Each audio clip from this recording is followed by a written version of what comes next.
everyone? This is Ryan here, the Crypto Grinder, and today we have Loy Lu from KyberNetwork.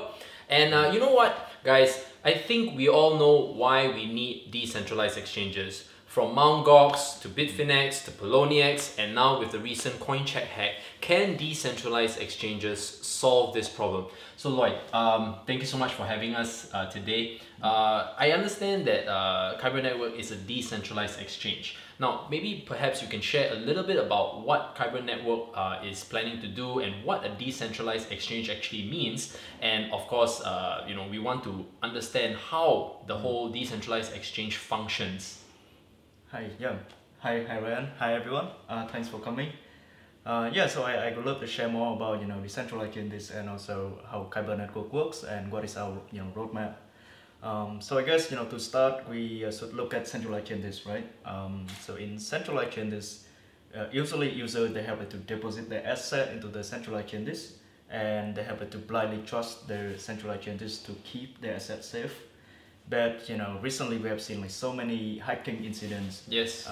There's the CoinCheck, which 530 million. Yeah, $500 million of US dollars Yes. got stolen. Yep. And do you really think that it really got stolen? Because they kind of reimbursed it. I mean, this is just a little bit of controversy, but I think that we don't want to speculate, but we'll leave that for you guys to decide, because the reimbursement was about 80%, right? Yeah. So this is the point, right? It's really hard to prove that you get hacked. So that's the thing, right? Yeah. Did we really get hacked? Was it an inside job? Was it an outside job? No one knows. No one knows, Yeah. right?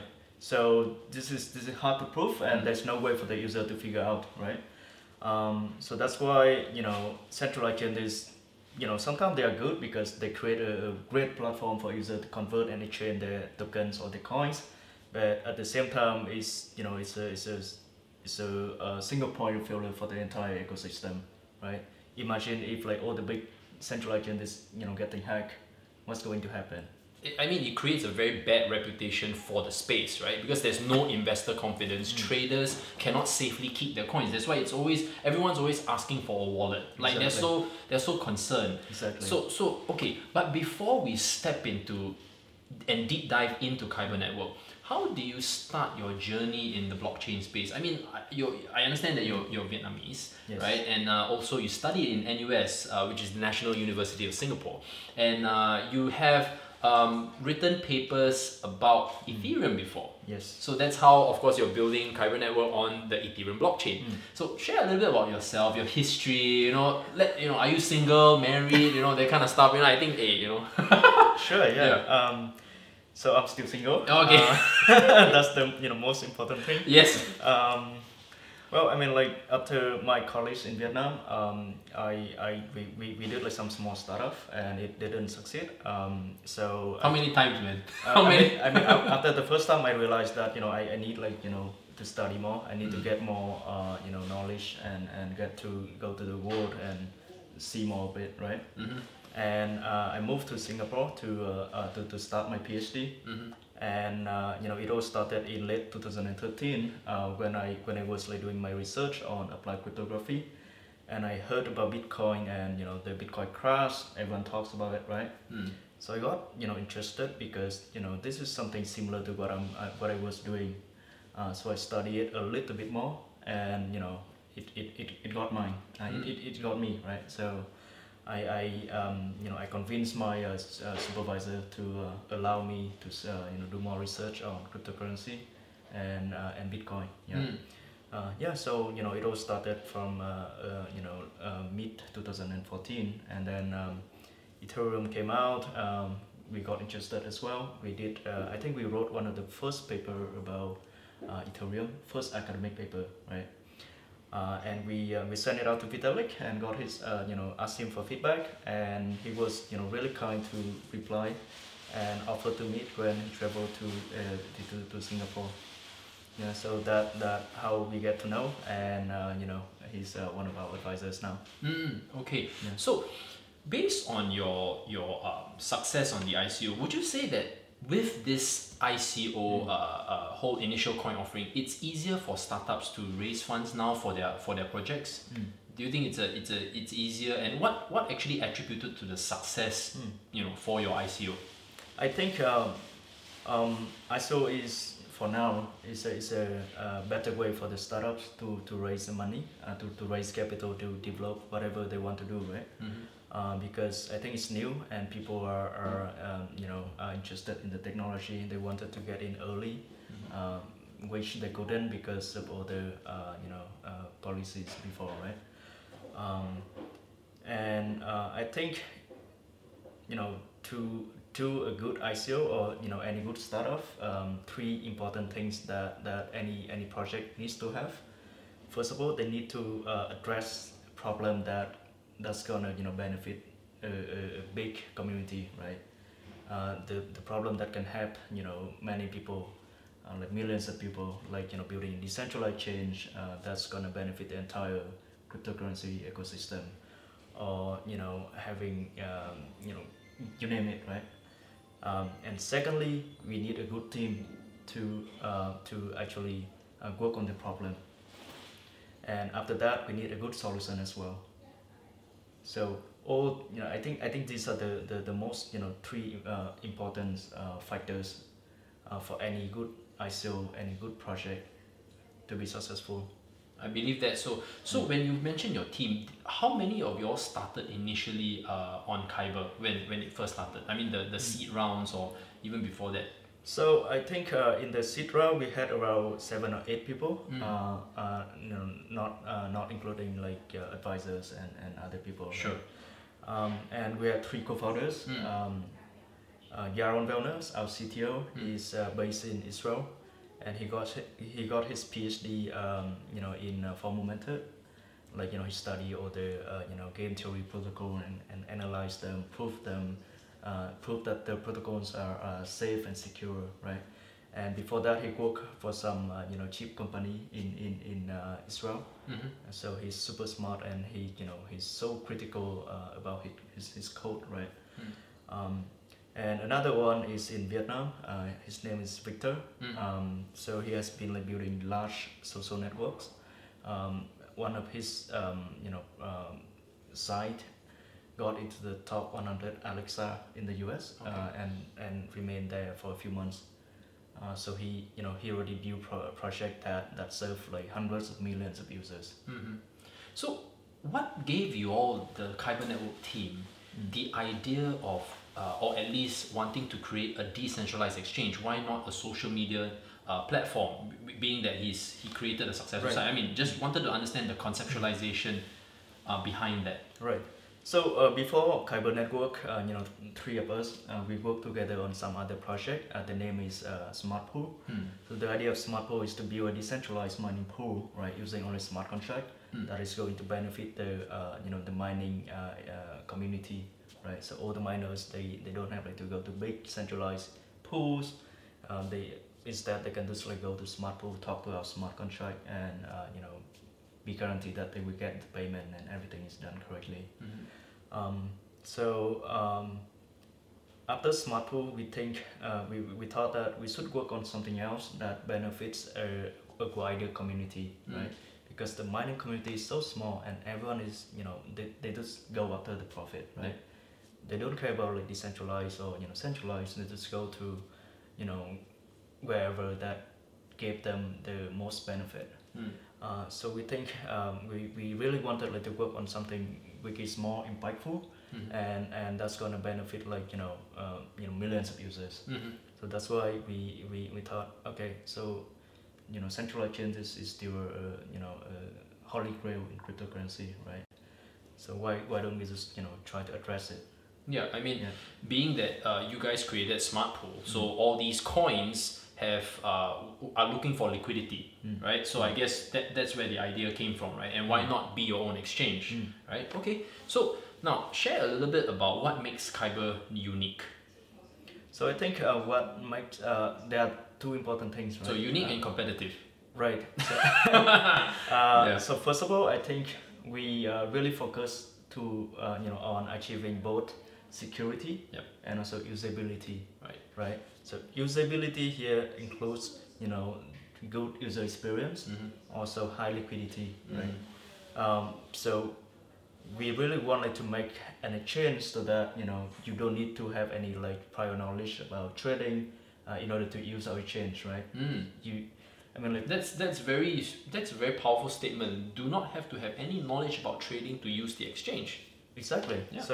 So it's just similar to like when you go to the money changer, right? You don't need like to know like, okay, what is the order book, right? Yeah, you don't. You just need go to and know the whatever rate. is the rate, you're okay.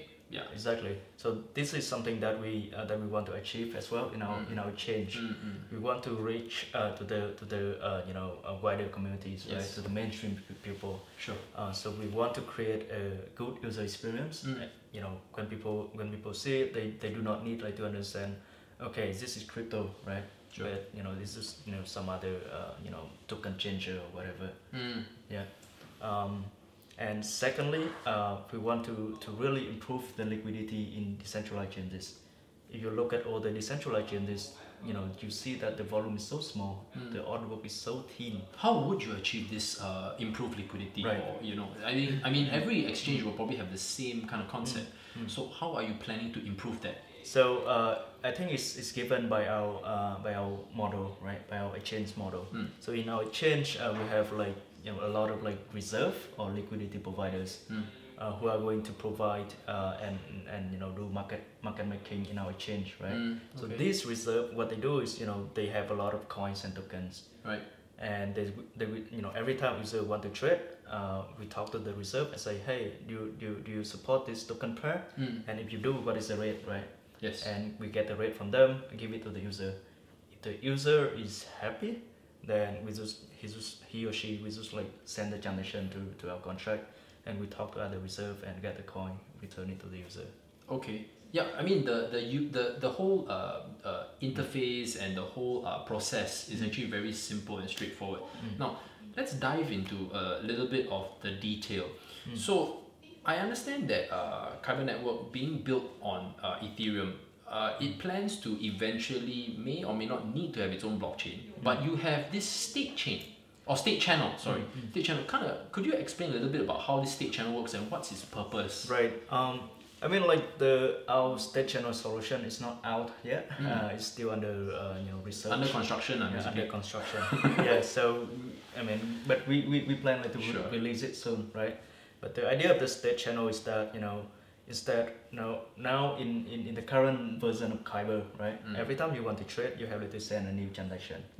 So it's going to be like one transaction, one trade. So we want to make it better. We want to allow you to trade like so many trades, but you still need like to send only on one single transaction. So it's gonna reduce the pressure from KyberNetwork to the main Ethereum chain, right? So with that, the user can also like save all the transaction fees that they don't that they have like to pay for every transaction. Okay. Yeah. So now I think in terms of your token utility, right? It seems very straightforward. So maybe you could explain to the audience the token utility for Kyber crystals. Okay. So in our exchange, the reserve or the market makers, they have to pay the fees for every trade, right? Yes. And the fees is gonna be spent for different purposes. The first one, we need to pay to all the wallets or website that integrate with KyberNetwork and drive the traffic to the exchange. Okay. Exactly. I mean to the exchanges. Yeah. So it's like if MyEther wallet integrates with Kyber, there's a fee that goes to MyEther wallet. Exactly. Okay. And the second part is we are going to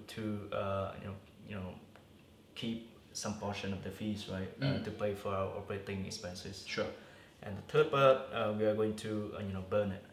Okay. Like just take it out of circulation. Why would you burn it? So our intention is to reduce the total supply of KNC, and it will potentially increase the demand of KNC in the future if or more increase the price. Yeah, you can say that. But would it actually affect the reserve managers, or especially reserve managers who come in later, right? Or I mean, obviously, right? Well, I mean, like to the reserve operator, right? Yeah. They always have some certain fees, right? To buy KNC before they actually operate.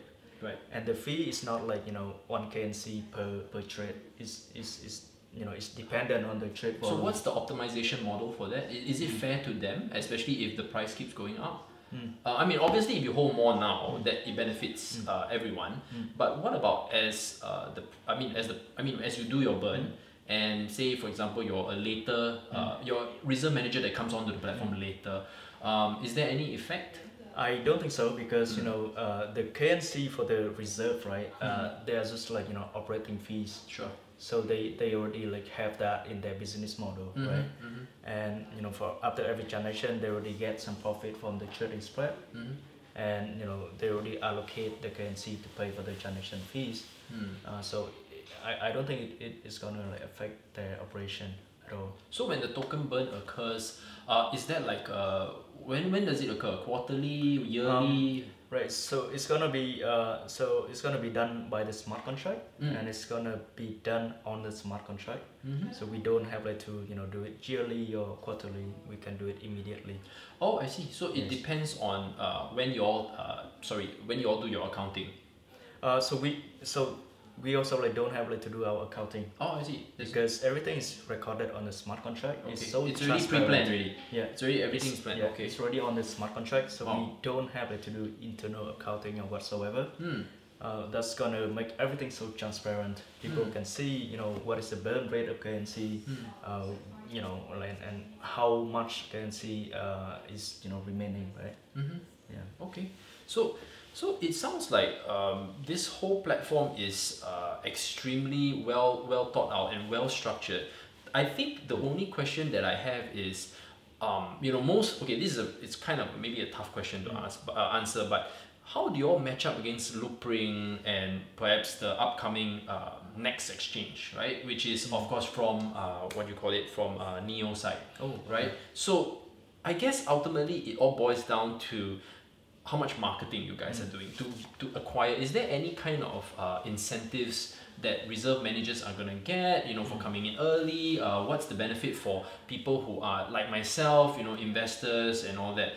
Is there anything that Kyber has already thought of, so that because decentralized exchanges at the end of the day, they are just a platform to swap, right? They are a platform to swap. So how do you even compare with the centralized exchanges?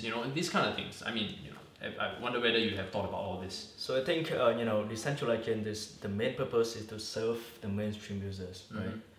Not the professional traders. Because I think professional traders they still prefer centralized exchanges, which has the volume, which has the speed, right? With I think decentralized exchanges, it makes more sense for people who trade 1 or 2 trades per day and be done with it, right? Buy some token, hold for long term. So I don't think I really think that both decentralized exchanges and centralized exchanges can coexist, right? And together we can grow this ecosystem to reach to the greater masses, right? I saw financial instruments that are going to be introduced later. Could you kind of share that vision where you are going to be placing it? So from my understanding, there's talks of security tokenization. Is that kind of the same thing, or it's different? It's gonna be different. I mean, like the financial instruments that we are looking at is hashing your future contract, right? Okay. Something like you want to sell your future ether at today price, right? It's like that your ether is locked in that contract and you can only receive it in 3 days, right? Okay. But you wanted to sell it now because you think that the market is going down, right? So you can do that with Kyber. But it's not going to be in the first phase of our product. It is actually a later phase, but that's what I saw in the roadmap. So any other interesting things that you could highlight about KyberNetwork? Because I understand that the mainnet is, or at least the test pilot for the mainnet will be out on the 11th of February. So if you're catching this interview, it will be actually a day before So you guys can get ready to, especially those who participated in the ICO, you can actually join. Is there like a procedure to join? No, you just go to our website and do the trade from there. Right. So the website is basically up. How would they get the website, by the way? It's just KyberNetwork. Okay, so from there you sign up, and They how don't does it have work? to do anything. You plug the ledger in, and then it's good to go. I think I can do a demo now. Yeah, we should do a demo, right? Yeah, we should go. Okay, so this is the website. User can just go to our website and do the trading from here. Alternatively, they can do it from their own wallet, right? So on our website, user can choose to trade from MetaMask or from hardware wallets like Treasure or Ledger. I have a Ledger here, so I will just show you how it's done, right? Sure. So you will see like all the rates of all the token pairs that we support here At the moment. yeah. Okay. And all the recent trade as well. So this is on mainnet. Right. This is our internal version. So we So- click on Ledger, connect to your Ledger, And just select. select the address, Right. right? And okay. Use the one with the 163, man. It's the company. Sorry. Okay, so here you will select the pair that you want to trade, right? And change. So I can click on sort. And okay, I want to sell everything. So we know that okay, this is the price. Okay. And I can just click. Okay, so you can also modify the gas price. If you wanted to make it faster, we can do it 10-year way, right? And after everything's done, you can click exchange. First of all, we need to approve because we need to be able to withdraw the token from your address, right? Sure. Just approve, confirm on your wallet, and after that you can confirm the trade. Confirm. That's it. So the trade is done. We need to wait for the transaction to be included on the blockchain. Usually it's take 1 minute. Right, sure. Yeah. Because it's Ethereum blockchain, right? So it's relatively fast. We can see Just it. double check. Yeah, it's going to be mine. Yeah, I mean, as long as CryptoKitties is not running, I think it should be fine, right? Yeah. Okay. So Yeah. So it's yeah, done. so that's it, right? Yeah. Oh, okay. So it's already now Yeah, into it's already in my wallet. into the wallet. Right. Okay. So you can see your balance now. I have more Ether, right? Right. Oh, wow. So it's like zero Okay. now. Okay. I want to buy. And you also have the US dollar value as well. This is the estimated value, right? Which is okay, good. So Yeah. now, suppose I want to buy more Omisego, right? Yes. I want to buy everything to Omisego. Sure. Probably save something for the gas. I can see how much I'm paying here. A 3-year way, I can make it 5. Yeah. So the transaction fee is so cheap. After that, I click exchange, confirm from my wallet, Right. and that's it. Okay. Yeah. So let's click on the transaction and wait for it to be mine. Wow. Okay. So it's actually very simple. Yeah. So in terms of I guess it doesn't have an order book, right? doesn't Because have. we are familiar with Ether Delta, right? And how is that? I mean, is there a stark difference? I noticed that the interface is just lovely. It's very simple, very easy to use, very straightforward. Now, of course, in terms of security wise, I guess it still can be phished and whatnot, right? Yeah. Okay. Yeah, it's done already. Yeah, see, so it's very very quick. Yeah. So go on. So in terms of security of the site itself, how do people take precaution that we are using the right website? All Right. this. So I mean, the idea here is the user, they can trade from their own software wallet, right? From their own iPhone app or Android app, or if they run their own Ethereum node, then they can just interact with the smart contract directly. Okay. So we give different ways for the user to interact with our exchange, which is great because if our website is down, then the user can just go elsewhere and do the trade from there. Wow. So other chains they have like the hybrid models, like the order book is stored and maintained by their own servers, by their own website, right? Like Ether Delta, 0x, or even SWAP. I think it's a good one. It's a good trade-off. But if the website is compromised, then the user may not get the the best orders available, right?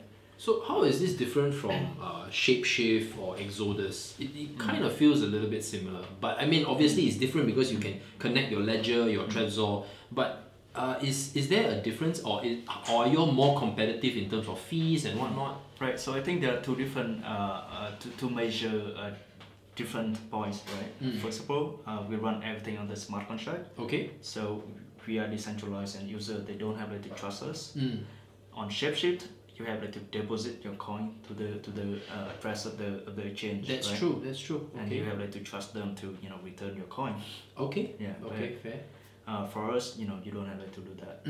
Okay. You talk to the smart contract, not to us. Right. Yeah. Okay. So the main difference is that everything is done on with a smart contract. We do not have to deposit our coins onto a particular address. Exactly. Okay. And secondly, we allow different people to provide their own reserve in our platform, and to market make in our platform, right? So it's like everyone with substantial amount of coin can be a new Shapeshift in our platform. And the reserve manager function, is it also done here, or it's a different? It's not here. It's done off chain, right? Off chain, right? It can be done on their servers, and they can just like feed the rate to the smart contract. Okay. And we provide all the software, all the documents for the reserve manager to run everything. Okay. So is that all? That's it. Wow. Okay. Thanks so much, Lloyd. Now that was an awesome demo. So Lloyd, now we are in this space of cryptocurrencies, and I think everybody wants to know what kind of partnerships has KyberNetwork established, because I think partnerships are the ones that really differentiate one project from another. I mean, everyone can raise a huge ton of money, but ultimately what you do with that money and what kind of strategic partnerships you have after establishing your team is very important. So care to share and give us a little bit of insights about the partnerships? Yep. So I mean, we have been busy establishing new partnership with all the good project in this space, right? Recently we partnered with ICON, so they work on interchain communication, right? So the idea is that they want to connect all different blockchains into their single blockchain, and so that people can if you have Ether, if you have Bitcoin, then you can all send them to the ICON chain.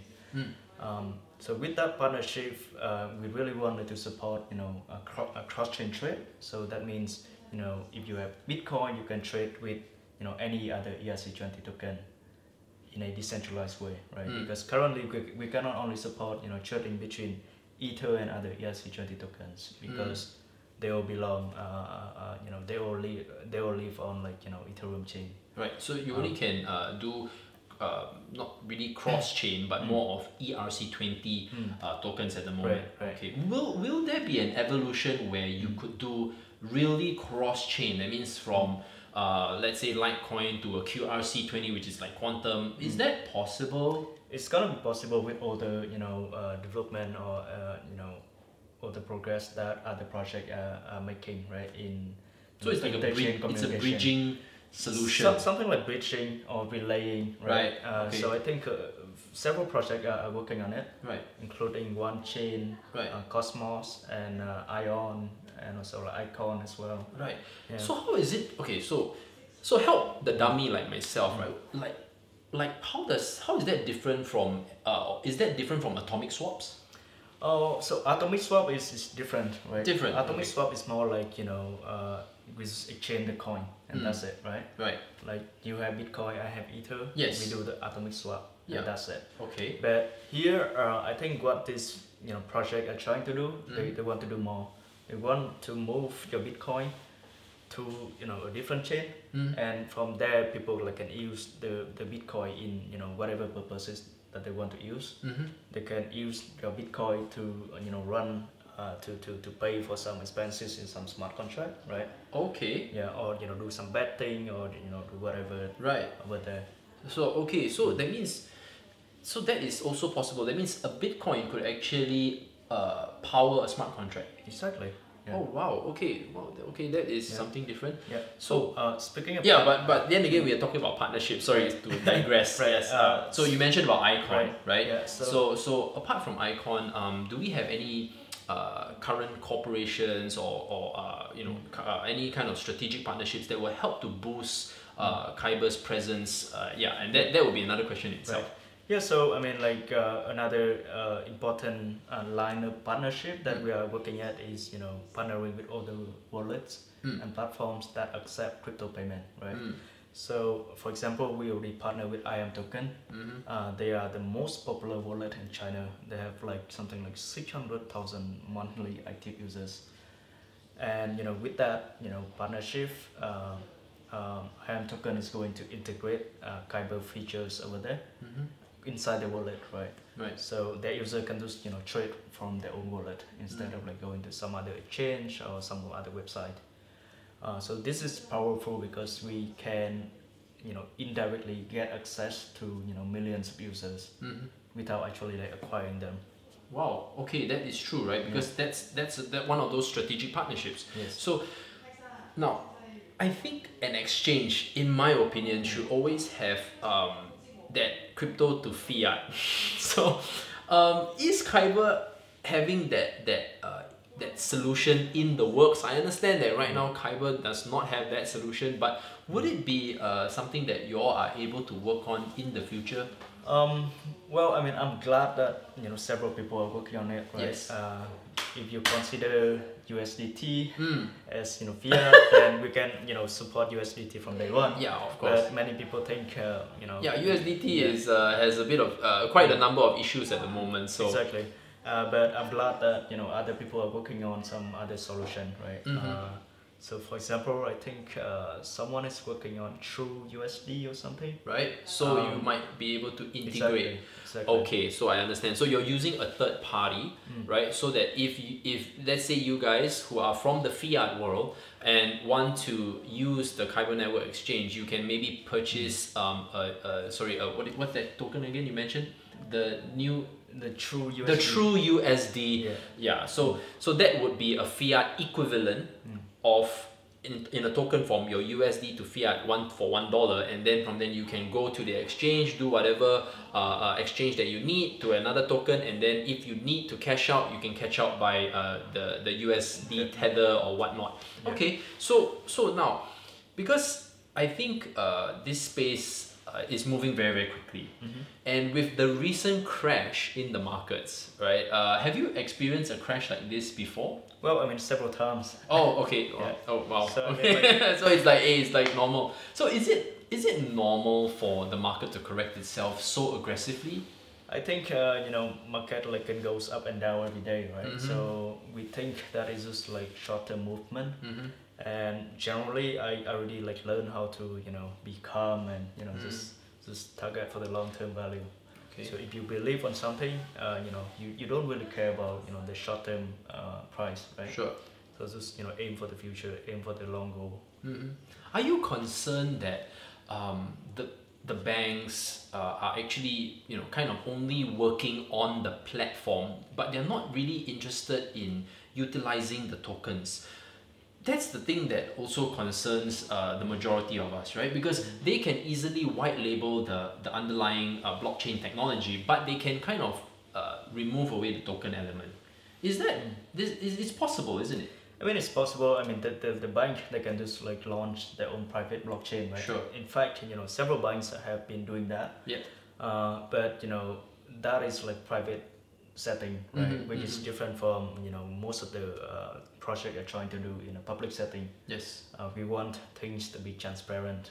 We do not want a centralized power, centralized system as well. So that's why we have public blockchain. Yeah. So it's more for the fact that since it's a public blockchain, what kind of demographics are you looking at in terms of countries?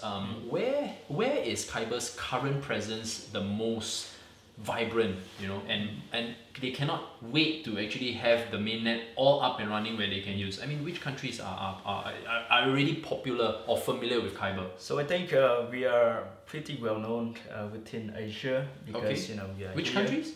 So South Korea, China, Singapore, and Vietnam as well. Okay. But does the recent restriction affect you guys in any way?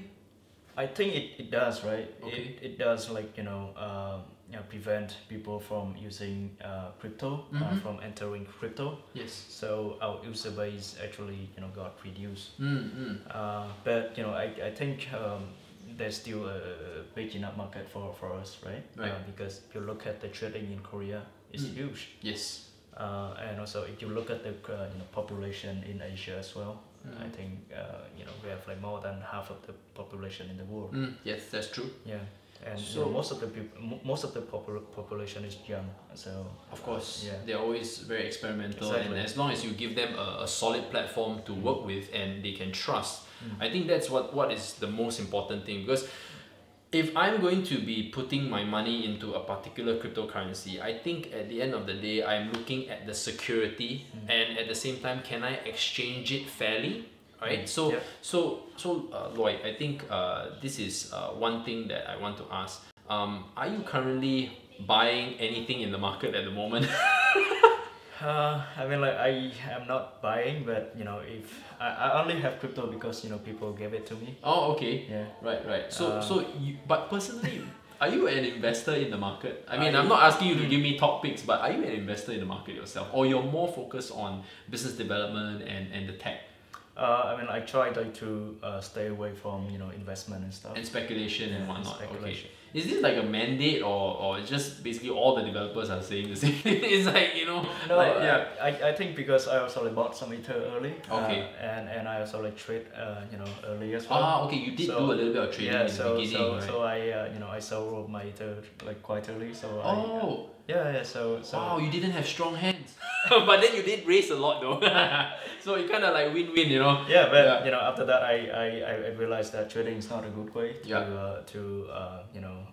So it's better to buy and hodl. Yeah. So right. So that's okay. what. So you're very confident about the future of this space. Yeah. Right. I think we can safely say that. I think I've always mentioned in many of my videos that blockchain technology is here to stay, and every single project that is being built on it may not succeed, right? But I think at the end of the day, it's about what kind of solutions can these projects bring to the real world. That's the most important. So anyway, that is all the time that we have today. Thank you so much, Loy, for really being part of this interview, and we hope to hear more from KyberNetwork. Thanks so much for watching, guys. Thanks.